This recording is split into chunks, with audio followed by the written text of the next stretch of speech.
اللہ کے رسول علیہ السلام سے پوچھا گیا کہ یا رسول اللہ صلی اللہ علیہ وآلہ وسلم، اللہ مصیبتیں کس پر ڈالتا ہے؟ اللہ تکلیفیں کس پر ڈالتا ہے؟ تو میرے آقا علیہ السلام نے فرمایا سب سے بڑی آزمائش اور مصیبت اگر کسی پر آتی ہے تو وہ پہلے انبیاء کرام پر آتی ہے۔ انبیاء سے بڑھ کر کوئی مصیبت میں نہیں رہتا۔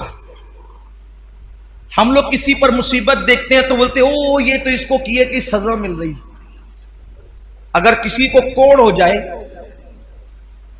کوئی کوڑی ہو جائے، کوڑ، کسی کو جزام ہو جائے، کوئی نابینا ہو جائے، اندھا ہو جائے، تو لوگ اس کے بارے میں مذہبی محفلوں میں بھی ڈسکس کرتے ہیں کہ اس کو اس کے کیے کی سزا مل رہی ہے۔ اللہ سے معافی مانگو، نہ کہا کرو۔ اس کی وجہ یہ ہے اگر وہ مومن ہے اور کوڑی ہو گیا، جزامی ہو گیا، ہے مسلمان، تو اللہ تبارک و تعالیٰ ان لوگوں کو اس وقت جنت میں داخل فرمائے گا۔ ابھی تک لوگ قبروں سے کچھ اٹھے ہوں گے، کچھ اٹھنے والے ہوں گے، اس سے پہلے اللہ ان کو جنت میں داخل فرمائے گا۔ میں ابھی حدیث پڑھوں گا اس پر آپ کے سامنے۔ اس لیے کسی مسلمان کی تکلیف پر کوئی ڈسکس نہ کیا کریں، کسی مسلمان کی مصیبت پر کچھ لوگ نابینا ہونے پر بھی کہ کوئی اندھا ہو گیا، اچھا تھا اندھا ہو گیا، اس پر مذاق اڑاتے ہیں۔ مذہبی حلقوں میں باضابطہ اسٹیجوں پر مذاق اڑایا گیا ان بزرگوں کا جن کو آخری عمر میں لمبی عمر ہونے کی وجہ سے یا ضعف ہونے کی وجہ سے آنکھوں کی بینائی چلی گئی تھی، کیا کیا ان کو نام دیے گئے۔ حالانکہ لوگ یہ بھول گئے کہ حبر الامہ، رئیس المفسرین سیدنا عبداللہ ابن عباس رضی اللہ تعالیٰ عنہ بھی آخری عمر میں نابینا ہو گئے تھے۔ لوگ کہتے ہیں اپنے کیے کی سزا بھگت رہے، میں کہتا ہوں ابن عباس نے کیا کیا تھا۔ حضرت جابر ابن عبداللہ انصاری جن کے گھر حضور علیہ السلام کی دعوت مشہور ہے، آخری عمر میں وہ نابینا ہو گئے تھے۔ کئی صحابہ کے نام لیے جا سکتے ہیں جو آخری عمر میں نابینا ہو گئے تھے، لیکن یہاں تو بس علم نہیں ہے، بلکہ اگر کچھ پڑھا، ہم نے کچھ پڑھ بھی لیا ہے تو ہمارے علم پر ہماری جہالت غالب آتی ہے۔ کسی بھی مسلمان اور مومن کو تکلیف میں دیکھو، ہم نے کوئی اس پر ڈسکس نہیں کرنا، بس یہ دعا کرنا اللہ اس کی مشکل آسان کر دے اور ہمیں اس مصیبت سے بچا لے۔ جو لوگ نابینا ہو جائیں اور مسلمان ہے، جو نابینا ہو جائیں مسلمان ہے، یا پیدائشی نابینا ہو یا بعد میں اندھے ہو جائیں بڑھاپے کی وجہ سے یا کسی مرض کی وجہ سے، کسی تکلیف کی وجہ سے، ان کے لیے بشارت یہ ہے کہ اوروں کے لیے اللہ تبارک و تعالی کبھی کبھی تجلی فرمائے گا، یعنی کبھی کبھی پردے اٹھا کر کے ان کو اپنا دیدار کرائے گا۔ لیکن جو نابینا ہو گئے تھے، اللہ فرمائے گا میں نے تم سے آنکھیں چھین لی تھی اور تم نے اس پہ صبر کیا تھا، اب جب تک تم چاہتے رہو گے میں تمہیں دیدار عطا کرتا رہوں گا۔ جب تک چاہتے رہو گے میں تمہیں دیدار عطا، مگر شرط یہ ہے کہ وہ صبر کریں۔ دیکھو مصیبت آئے تو صبر شرط ہے۔ جو مصیبت میں واویلا کرے ناکام ہے، مصیبت میں شکوہ کرے ناکام ہے، مصیبت میں شکایت کرے ناکام ہے، لیکن جو صبر کرے، صبر اصل چیز ہے۔ صبر، سارے انعامات اس وقت ملیں گے جب وہ صبر کرے۔ آقا علیہ السلام نے فرمایا سب سے زیادہ مصیبت نبیوں پر آتی ہے، پھر جو نبیوں سے قریب ہوتے ہیں ان پر آتی ہے، پھر جو ان سے قریب ہوتے ہیں ان پر آتی ہے۔ یعنی مصیبتیں ہیں کس کے لیے؟ بلکہ ایک حدیث پاک یہ بھی ہے، اللہ کے رسول علیہ السلام وضو کر رہے تھے، یہاں پر تھوڑا عشق رسول کا باب بھی کھلے گا، واہ ہوگا، عشق رسول کا باب بھی واہ ہوگا، اور ہم دیکھیں گے کہ ہم میں کون عاشق رسول ہیں۔ حضور علیہ السلام وضو فرما رہے تھے اور پانی حضور علیہ السلام کے وضو کا ڈھلان کی طرف بہہ رہا تھا، وضو کا پانی ڈھلان کی طرف بہہ رہا تھا۔ ایک صحابی تھے وہاں موجود، انہوں نے عرض کیا یا رسول اللہ صلی اللہ علیہ وآلہ وسلم، میں آپ سے عشق کرتا ہوں، محبت کرتا ہوں آپ سے۔ حضور نے فرمایا صلی اللہ علیہ وآلہ وسلم، کیا کہا تم نے؟ حضور میں آپ سے عشق کرتا ہوں۔ کریم آقا جس کے کان لال کرامت ہے، دور و نزدیک کے سننے والے وہ کان لعلے کرامت پہ لاکھوں سلام۔ حضور علیہ السلام نے تیسری بار پوچھا کیا کہا تم نے؟ حضور میں آپ سے عشق کرتا ہوں۔ آقا فرماتے ہیں تو اگر تو واقعی مجھ سے عشق کرتا ہے تو مصیبت اور آزمائشوں کے لیے تیار ہو جا، کیونکہ جو ہم سے عشق کرتا ہے اللہ اس پر مصیبتوں کے دروازے کھول دیتا ہے، اللہ اس پر تکلیفوں کے دروازے کھول دیتا ہے۔ ہم سے محبت کرنے والوں پر آزمائش اور مصیبتوں کے دروازے اتنی تیزی سے کھلتے ہیں اور مصیبتیں اس کے پاس اتنی تیزی سے بھاگ کر آتی ہے، جیسے یہ وضو کا پانی تیزی سے ڈھلان کی طرف گر رہا ہے ویسے مصیبتیں تیزی سے اس کے پاس آتی ہے۔ اب آپ مجھے بتائیں، جب ہم عاشق ہی بنے ہیں، جب ہم نے عشق کا دعویٰ ہی کیا ہے تو پھر ہم مصیبتوں سے گھبراتے کیوں ہیں؟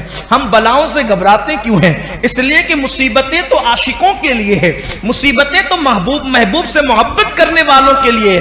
آپ دیکھیں، جس کو ہم مشکل کشا کہتے ہیں، پوری زندگی مشکل میں گزری، جس کو ابن مشکل کشا کہتے ہیں، اے دل بگیر دامن سلطان اولیاء یعنی حسین ابن علی جان اولیاء، پھر ان کی مصیبتیں دیکھ لیں، پھر سیدہ زینب پاک کی مصیبتیں دیکھ لیں، پھر جناب غازی عباس کی مصیبتیں دیکھ لیں، پھر اسی طریقے سے اون محمد کی مصیبتیں دیکھ لیں، پھر سیدہ سکینہ کی مصیبتیں دیکھ لیں، اسی طریقے سے جو ہے اللہ اکبر سیدہ بی بی پاک سیدہ فاطمہ الزہرا کی ان کی خود کی مصیبتیں دیکھ لیں۔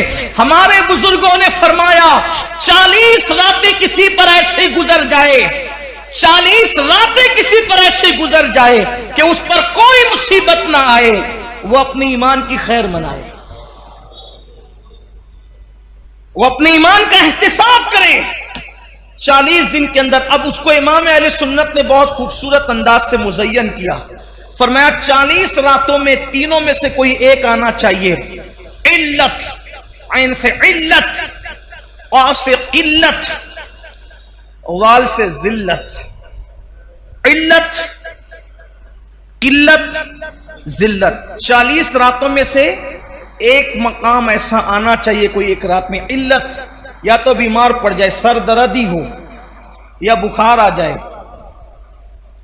کوئی بیماری ہو، پیر ہی دکھے، کانٹا ہی چبھے، کوئی نہ کوئی بیماری آ جائے۔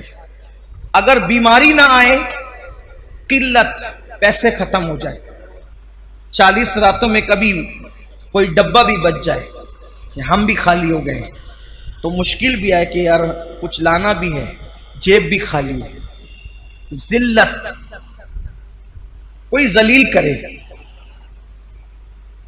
دیکھو اب یہاں اپنے ذوق کے مطابق بات کرنا چاہتا ہوں،